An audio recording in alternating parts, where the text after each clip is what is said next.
Today, Britain stands at a fork in its crossroads, and its people are asking questions.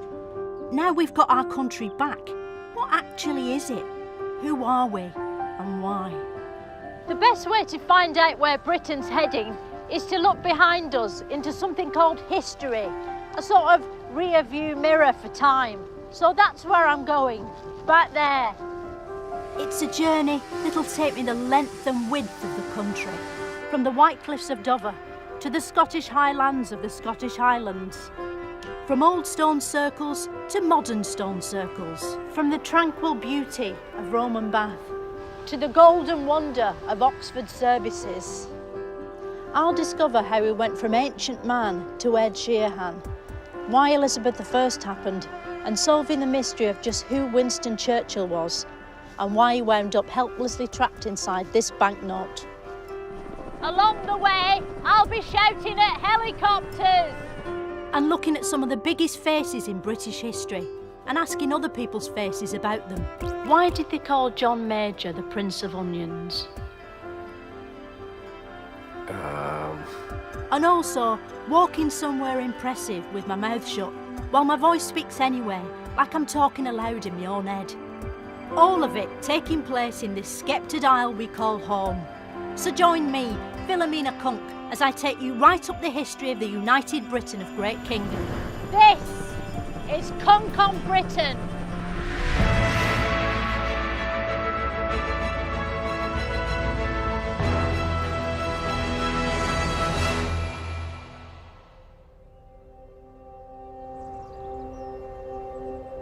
It's hard to imagine while you're standing in it, but there was a time before Britain, before Europe, before the world, even before the universe.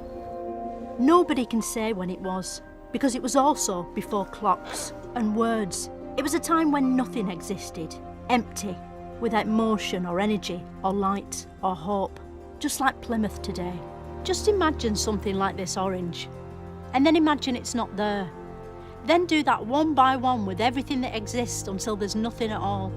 That's what Britain was like until the Big Bang. The Big Bang created the universe in one mad explosion that was probably deafening, although luckily ears didn't exist yet. Computers think it looked like this, although eyes also didn't exist back then either, so we can't be sure. And it was so long ago now, it's probably best not to keep dredging it up. Britain was already part of Earth, but it was scrunched in along with loads of other countries in a gigantic landmass called Pangaea. At this time, Pangaea was full of dinosaurs, a race of Godzilla monsters so scary normal human beings didn't dare exist until they'd all gone. Dinosaurs came in many flavours, just like kettle chips. As this actual footage shows, the main ones were the across ones who ate grass, and the up and down ones who ate the across ones.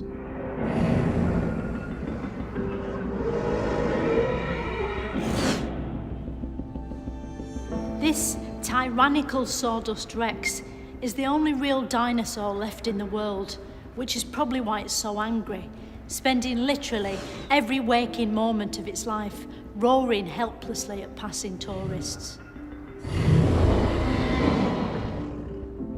People wonder why the dinosaurs became extinct, although it's hardly surprising they died out when you see the barbaric conditions they're kept in zoos such as this one. Underfed, starving, some of them little more than skeletons. Luckily, the dinosaurs were soon replaced by different animals like me. Man. But men like me didn't just appear fully clothed on the earth. Instead, we had to evolve.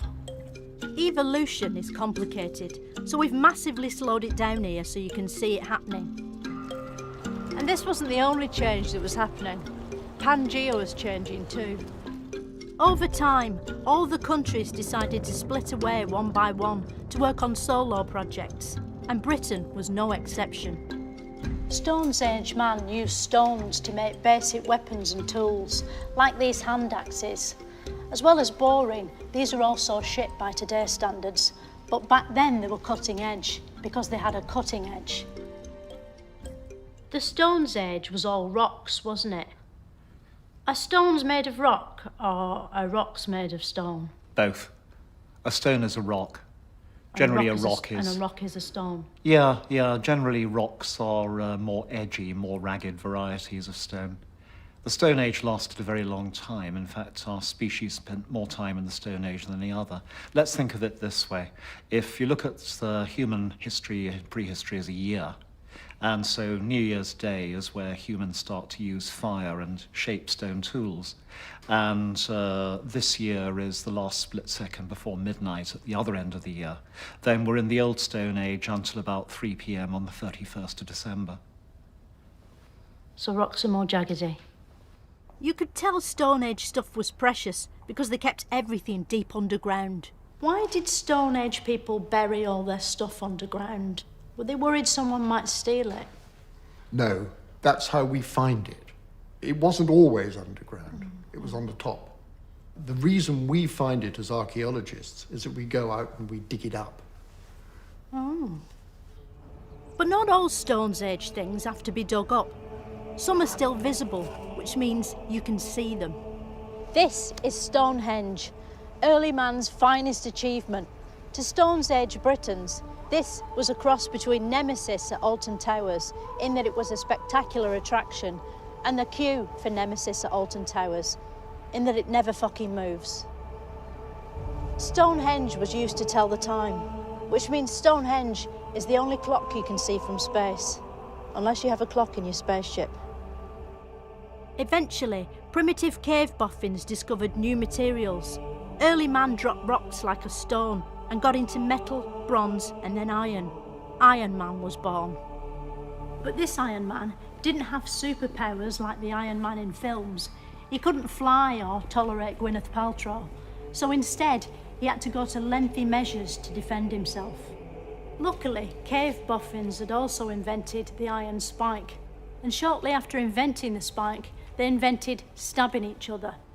To make sure they stabbed the right people, Britons formed into primitive gangs called tribes. And like many gangs, they got into graffiti, vandalising the countryside with gigantic doodles, like this badly drawn horse, or this decorative pervert. Before Snapchat, hills were the most efficient way to distribute dick pics to a wide audience.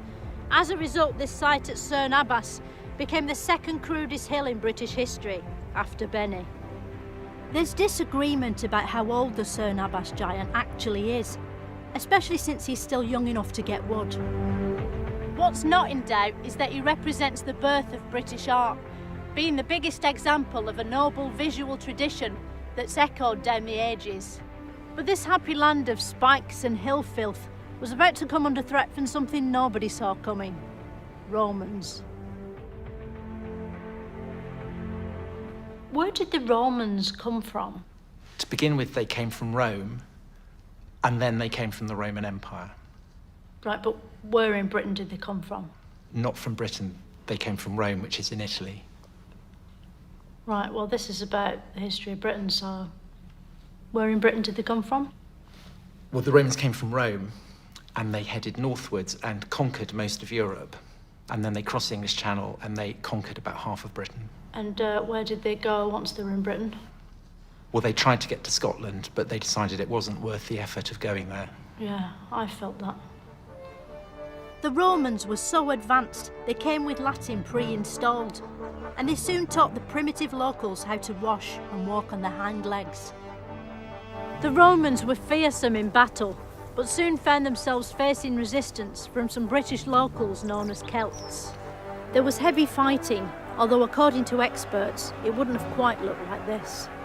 Celts famously would, the warriors would strip naked, paint themselves in designs, and go into battle naked. They believed that by painting themselves in designs, that they were calling out to their gods up in the sky for protection and for courage and for help. Did the Romans have chainmail then? They had armour of a sort. They had armour and they were naked. Yeah. Who won?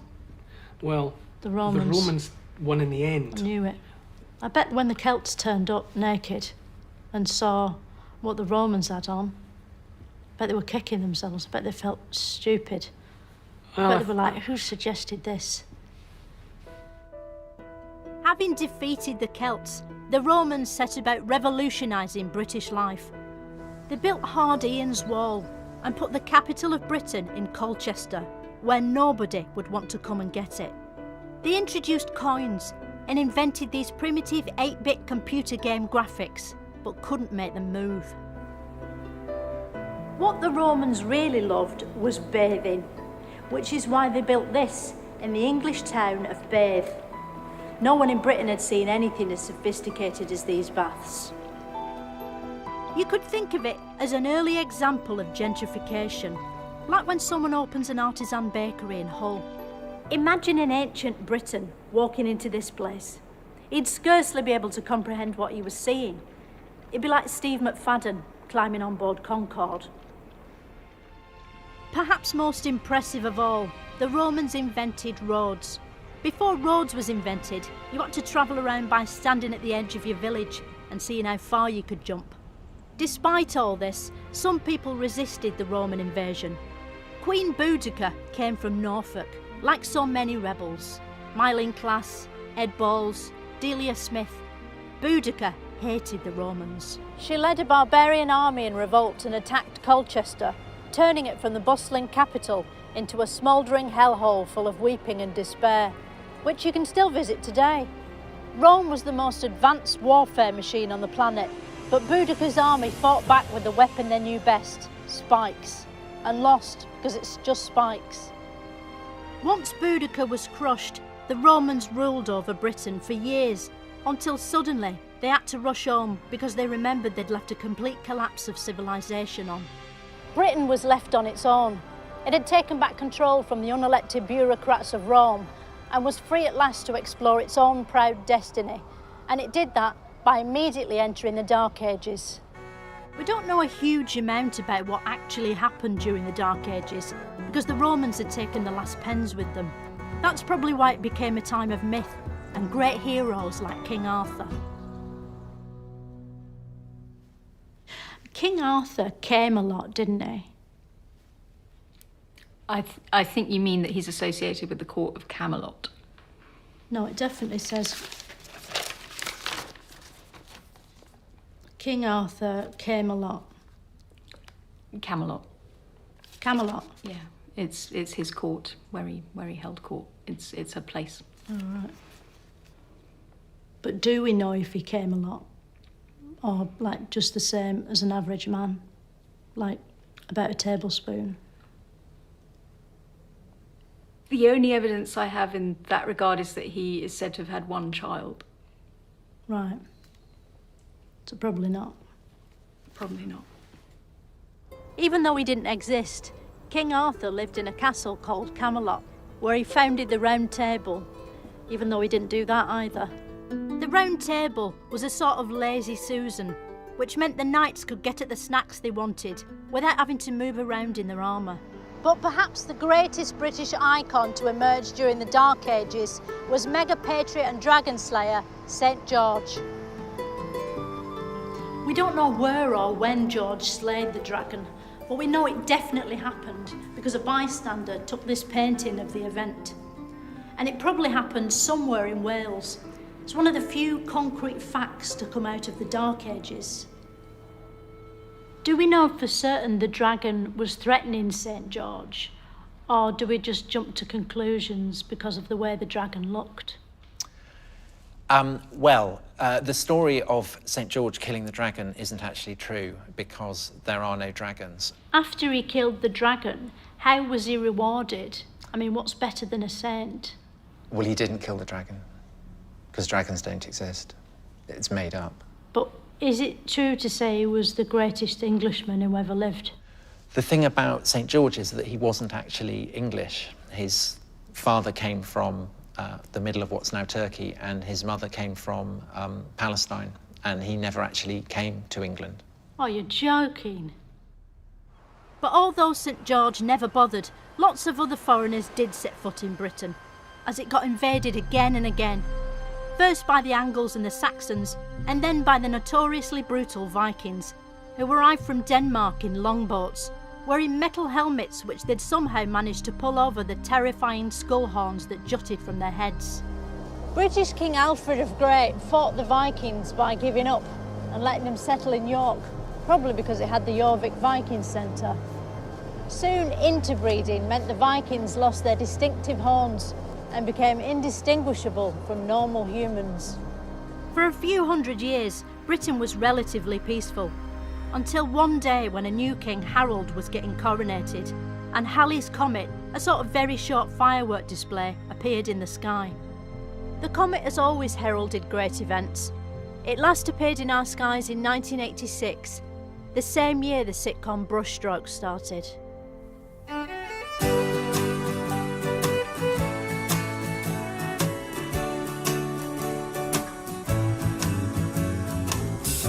Because of you, these things I do. Because of you. Because of you. Oh. In King Harold's day, the comet was also a sign of terrible things to come. The year was 1066. 1066 and the Battle of Hastings are probably British history's two most famous events, so it's handy they happened the same year. Harold had a rival. In the first example of an EU national coming over here to take British jobs, a Frenchman called William set sail to seize the throne and become king. It's amazing to think that only 1,000 years ago this field was interesting, because it was here that Harold and William's armies met. There have been many battles in Britain's history, but we don't know what happened in most of them. The Battle of Hastings is different. We've got an accurate visual record of the whole thing, thanks to a quick-thinking bystander who took a tapestry of it. Despite looking like a Game of Thrones season finale drawn by an 8-year-old boy, the Baywatch tapestry captures the full force of the battle. It's just like being there, but in wool. Here's the Norman archers, steaming in on their blue horses. Here's a sort of stick fight bit, some chopped up people down here. His head's off. He'll be furious about that. Some goose monsters in the sky looking down. Some sort of lion thing up here, eating its own tail. Is that its bumhole? I think that's its bumhole. As you can see, Harold won when he triumphantly caught an arrow in his eye. Sadly, it wasn't enough, and he died soon after. No one knows why. This meant that the Normans were victorious. At last, William the Conqueror's name made sense. William winning was like Brexit backwards. Britain was suddenly part of Europe, and that meant everything had to change. There were new castles, new cathedrals, even the Tower of London, and amazingly, all built by one man, Norman architecture. The new king wanted a list of everybody in the country, where they lived and what stuff they had. It became known as the Domesday Book and was very much the internet of its day. So is this the actual Domesday Book? This is the actual Domesday Book, yes. And it's usually under glass, isn't it, this book? Well, usually it's not accessible at all, so it's very rarely on display. So this is really quite a special occasion that we've got it out for you to be able to see it today. So you're not allowed to touch it? No. I thought that was because of the curse. The curse? Yeah, I heard that there was a curse on it. I've definitely not heard that, so I don't think there's a curse. I thought it was going to be like, you know, Raiders of the Lost Ark, where that Nazi gets his face melted off. Yeah. I thought it was going to be like that. I'm afraid not. Oh. So how does the Domesday Book compare to a book like The Runaway by Martina Cole? Well, I've not read The Runaway by Martina Cole, but It's I think... really good. OK, I think that's a work of fiction, so it's a made-up story, whereas Domesday is recording the land and landholding in England before the Norman Conquest and after the Norman Conquest. It kind of lists who holds land and what's within that land and how much it's worth, and it does that in a lot of detail. So Roger holds a land here it's just called Milderhope. It's probably going to have a different name now. So how can we free the people living in this book? Well, they don't live in the book. But their souls are inside the book. I don't think that's necessarily true. I think this records information about them, but it's not, they're not in there. It's just, you know, it's just a record about them. It doesn't sort of contain their being or anything like that. We don't need to worry about them. Are you sure? I'm sure. The book gives us a unique insight into what life would have been like in the Middle Ages. In the medieval times, if you were lucky enough to be a king, or a knight, or a lady with a pointy hat with all nets on it, you might have lived somewhere like this. A castle. Castles were originally built by kings to protect their land and to sit in, whereas today they're mainly used as extortionate wedding venues. Of course, not everyone was a king. Everyone else was peasants. Peasants lived in thatched wooden huts full of chicken shit. The water was filthy, so everyone drank beer, and the only thing to eat was bread. It was a particularly challenging time for the gluten intolerant, but luckily nobody was yet middle class, so they just put up with it. But life for the common man was about to get better, thanks to the Magna Carta, a sort of terms and conditions notice King John had to sign against his will, which limited his powers and gave citizens basic rights. The Magna Carta kick-started the whole of British political history, a history so complex, even experts can no longer keep track of it. What's the most political thing that's ever happened in Britain? I'm not sure. I think. Gosh, that's a tricky question in the sense that there are definitely degrees of. Gosh, what's the most political? So there are lots of things that are straightforwardly political, and then there are other things that are not. They're sort of halfway, I guess. But I genuinely can't identify the most political. Second most. Meanwhile, back in history, by the Middle Ages, medieval England was such a big deal. It was even happening in Scotland. The Scots have always been a proud, confident nation, ready to complain if they think they've not been given their own little section in a landmark history programme. But in 1296, Scotland was reluctantly under the rule of English Edward I. One man wanted out, William Willis. No one knew what William Willis looked like until 1995, when Hollywood scientists discovered he looked exactly like Mel Gibson, who was coincidentally playing a Scottish Apache in a film called Braveheart, a sort of Scottish reboot of Dancing with Wolves. That they may take our lives, but they'll never take our freedom! Sensitively informing modern audiences about a story little known outside Scotland, the film emotively and expertly depicted William as he gathered a band of noble warriors and defeated the English army at Stirling Bridge using face paint and extreme whittling. To this day, the words Stirling Bridge conjure pride in every Scotsman's heart, while to an Englishman those same words conjure up literally no feelings at all. But his glory days weren't to last, and Willis and his men were defeated by the English at Falkirk.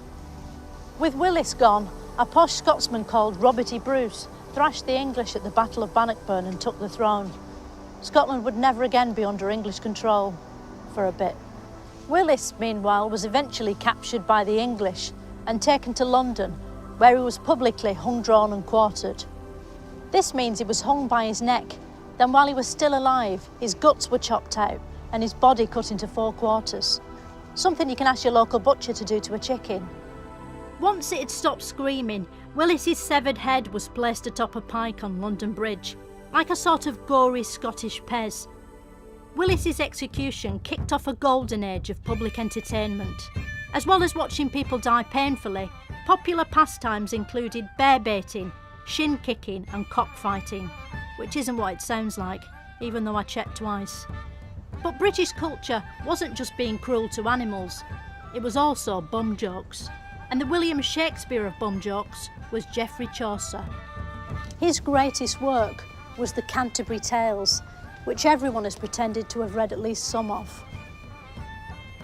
His stories feature lots of bawdy shenanigans, a literary phrase which means knockers popping out, or things unexpectedly going up your arse, accompanied by a sort of swanny whistle noise. Chaucer's meant to be quite rude, isn't he? Could you describe a rude bit for me? So there's a very famous scene where there's a woman, a very pretty woman called Alison, who everyone fancies, and she's in her bedroom with one lover, and then another would-be lover arrives at the window to serenade her and begs her for a kiss, and she sticks her arse out of the window, her naked arse, and he kisses that very enthusiastically, and then suddenly realises what he's done and is quite upset and runs away. Right, that's not very rude, is it? Like, my mate Paul told me this joke about this bloke in prison who wore a bib round his backside, and that story went places I wasn't prepared for. Like, not even funny, just disturbing. And when I looked up, Paul was crying. But it wasn't all chuckles in the Middle Ages. In 1348, Britain was invaded again, but this time by a plague. Not a metaphorical plague like a metaphorical plague, but an actual plague, made of plague. The Black Death symptoms were disgusting.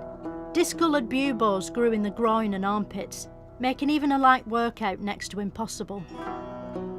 If you had sex with someone who had the Black Death, would you have to use a condom for protection? It depends what your major concerns were.